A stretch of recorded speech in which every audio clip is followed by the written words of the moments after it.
देखिए, पाकिस्तान के तरह बांग्लादेश में भी बहुत तेज़ी से ये डायबिटीज़ बढ़ रहा है। जो बांग्लादेश है दैट इज़ ऑलमोस्ट 7वें नंबर पर है आलमी दुनिया में। और पाकिस्तान जो है वो थर्ड इन द वर्ल्ड है। प्री डायबिटिक जो रेंज है दैट इज़ ऑलमोस्ट 30 to 40%। उनको अंदाज़ा नहीं है कि उनको शुगर हो चुकी हुई है और उनकी अवेयरनेस करना बहुत ज़रूरी है। 38 ग्राम शुगर एक किस्म की ड्रिंक में पाई जाती है, उससे 10 जो है वो टीस्पून शुगर। WHO रिकमेंड करता है 24 গ্রাম शुगर इन अ डे। আসসালামু আলাইকুম, আপনারা দেখছেন WNN বাংলা। আমি সাথে আছি নিগারদিন নাহার। আজ আমরা একটা গুরুত্বপূর্ণ বিষয় নিয়ে আলোচনা করব, তা হচ্ছে ডায়াবেটিস, যা নীরবে বাংলাদেশের অসংখ্য পরিবারকে প্রভাবিত করছে। এবং এই সমস্যাটার জন্য আমরা আগে মনে করতাম এটা হয়তো বা বয়সজনিত সমস্যা, কিন্তু বর্তমানে সমাজে তরুণ থেকে শুরু করে বাচ্চা সবাই এই সমস্যাটাতে ভুগছেন। তো আমাদের আজ স্টুডিওতে উপস্থিত আছেন পাকিস্তানের একজন বিশেষজ্ঞ ডক্টর মোহাম্মদ উমর ওহাব। তার সাথে আমরা এই বিষয়ে কথা বলবো, কেন ডায়াবেটিস বাড়ছে, কোথায় আমাদের ভুল, এবং আমরা কিভাবে ব্যক্তি ও রাষ্ট্র মিলে এই সমাধানের পথ তৈরি করতে পারি। अस्सलाम वालेकुम सर। जी वालेकुम अस्सलाम वरहमतुल्लाह। सर, सबसे पहले तो मैं क्वेश्चन करना चाह रही हूँ। देखिए, पाकिस्तान के तरह बांग्लादेश में भी बहुत तेज़ी से ये डायबिटीज़ बढ़ रहा है। तो आपको क्या लगता है कि ये सिर्फ फर्दी मसला है या कि कौमी सेहत के लिए इमरजेंसी बन चुका है अब? Thank you so much for the invitation. देखें, पाकिस्तान और बांग्लादेश और इंडिया ये बेसिकली एक ही जो है चैनल पर आते हैं सारे। जी। अनफॉर्चुनेटली यहाँ पर जो है डायबिटीज़ बहुत ज़्यादा फैल चुकी है। और जो बांग्लादेश है दैट इज़ ऑलमोस्ट 7वें नंबर पर है आलमी दुनिया में। पाकिस्तान, नहीं, बांग्लादेश। बांग्लादेश। और पाकिस्तान जो है वो थर्ड इन द वर्ल्ड है। तो बांग्लादेश की और पाकिस्तान की इश्यूज एक जैसे ही हैं, जी जी। ठीक है, अनफॉर्चुनेटली। और वो जो प्रेवलेंस है वो अनफॉर्चुनेटली जो बांग्लादेश है उसमें जो प्री डायबिटिक जो रेंज है that is almost 30 to 40%। Means के ऐसे लोग कि जिनको शुगर नहीं है और उनको अंदाज़ा नहीं है कि उनको शुगर हो चुकी हुई है, जी ऐसी है। सो उनकी स्क्रीनिंग और उनकी अवेयरनेस करना बहुत ज़रूरी है।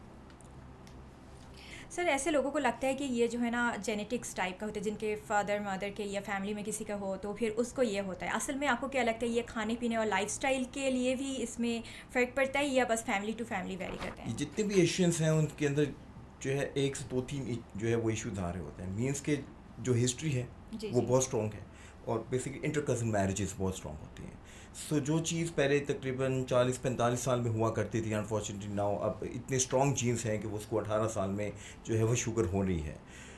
फिर इसके साथ अनहेल्दी जो है ये फूड कॉन्टेंट्स हैं जो हम खा रहे हैं पी जी रहे जी होते जी हैं। जी। अनफॉर्चुनेटली वो हमें अंदाज़ा ही नहीं है कि वो कितनी ज़्यादा शुगर कंटेंट लेके चल रहे हैं अपने अंदर। और फिर इसके साथ जो है वो हमारी जो एक्सरसाइज या फिर जी जो जी। है वो अनफॉर्चुनेटली वो नहीं हो पा रही जो पहले हुआ करती थी। अब जो है वो गैजेट्स के दौर आ चुके हैं, हमारी मोबिलिटी काफ़ी हद तक रिड्यूस हो चुकी है। स्कूल सिस्टम जो है वो बेसिकली छोटे छोटे हाउसेस तक जो है वो उधर तक स्टैब्लिश हो चुके हैं। सो वो जो ग्राउंड्स अवेलेबल हुआ करते थे या फिर वो जो वॉक करने की जो फैसिलिटीज़ हुआ करती थी वो नहीं हो रही है unfortunately.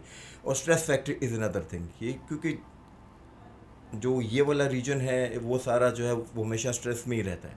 So stress is a condition जिसको कोप करने के लिए आपकी प्रॉपर जो है वो ट्रेनिंग की जाती है। सो वो भी नहीं हो पा रही है अनफॉर्चुनेटली। इसकी वजह से जो है पाकिस्तान इंडो पाक में और जो है यहाँ पर ही बांग्लादेश में काफ़ी ज़्यादा जो है वो ये हेल्थ क्राइसिस की तरफ मामला जाता जा रहा है।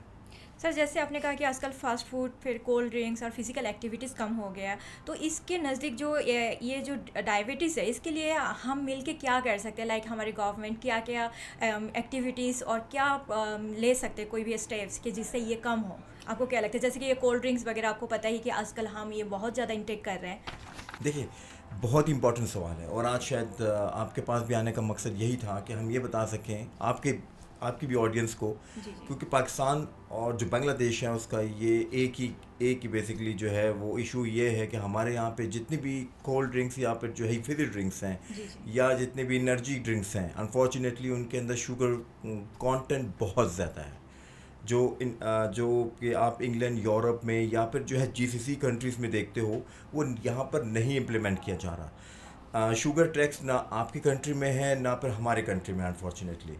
सो हम ये चाहेंगे, बल्कि उनको रिक्वेस्ट करेंगे, आपकी भी जो गवर्नमेंट है और अपनी गवर्नमेंट को भी ये रिक्वेस्ट करेंगे कि प्लीज़ हमारी यंग जनरेशन को, हमारे बच्चों को बचाएं और उसके अंदर वो चीज़ें करें जो कि हमने देखी हैं कि कि जिन मुल्कों ने बेसिकली उसको इम्प्लीमेंट किया, जी जी उनके नंबर्स भी जो है वो डिक्रीज़ होना शुरू हुए, उनके हेल्थ क्राइसिस भी इम्प्रूव हुए, उनके अंदर ऑर्गन फेलियर्स भी जो है वो रिड्यूस हो गए, और जितने हाई नंबर्स से वो शुगर के नीचे आना शुरू हुए।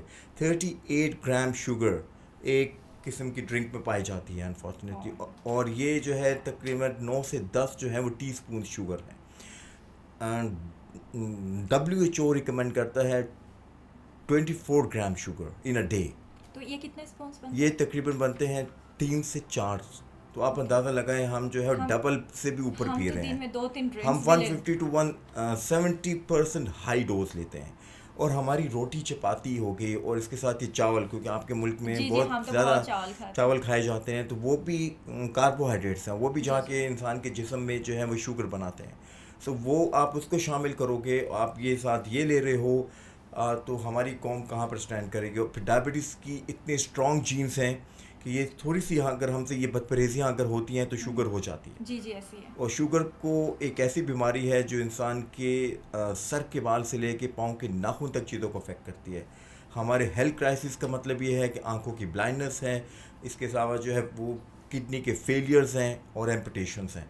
अगर इंसान ये कर लेगा यंग जनरेशन में, तो कहाँ पर उस जाकर अपनी कौम की क्या खिदमत करेंगे। सर आप हमारे ऑडियंस को ये बताएं कि हम क्या क्या खुद के लिए कर सकते हैं ताकि हम हेल्दी रहें और एज से बच सकें। आवाज़ उठाएं, अपनी आवाज़ उठाएं, आपकी आवाज़ बहुत मैटर करती है, और अपनी हुकूमत को ये चीज़ों के बारे में जो है रियलाइज़ कराएं कि ये एक ऐसी बात है जो आप शुगर टैक्स इम्पोज जो है करके और रिफॉर्मुलेशन इन ड्रिंक्स कर कर क्या होगा, आपकी कौम शुगर में आने से बच सकती है।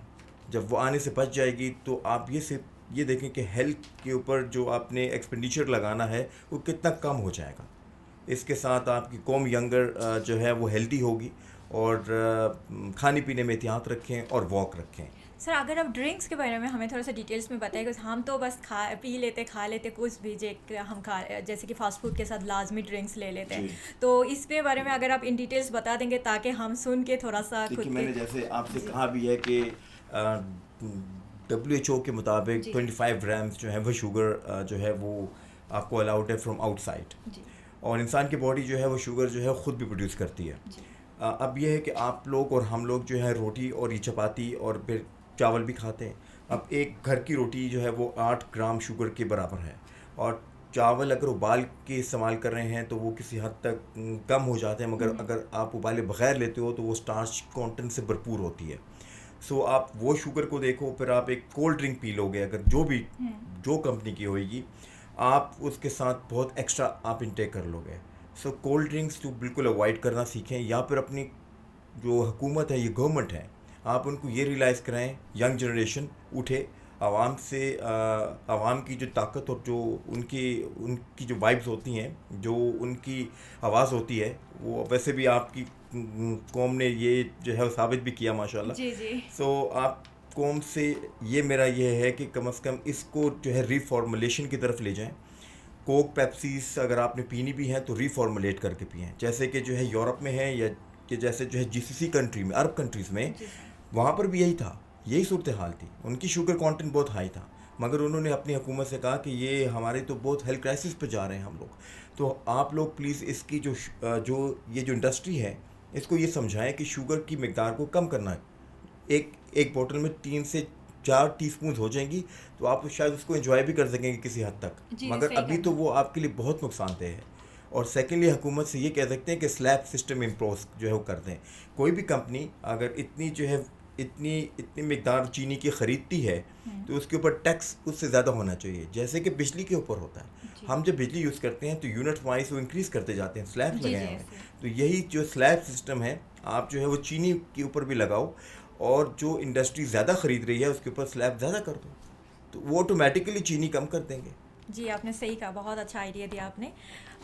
আশা করি দর্শক আমাদের অনুষ্ঠানটি আপনাদের ভালো লেগেছে এবং আপনারা অবশ্যই নিজেদের খেয়াল রাখবেন, এবং স্যার অনেক কিছু ডিটেলস আমাদের বললেন, সেই জিনিসগুলো খেয়াল রাখলে আপনারা কিন্তু ডায়াবেটিস থেকে বাঁচতে পারবেন।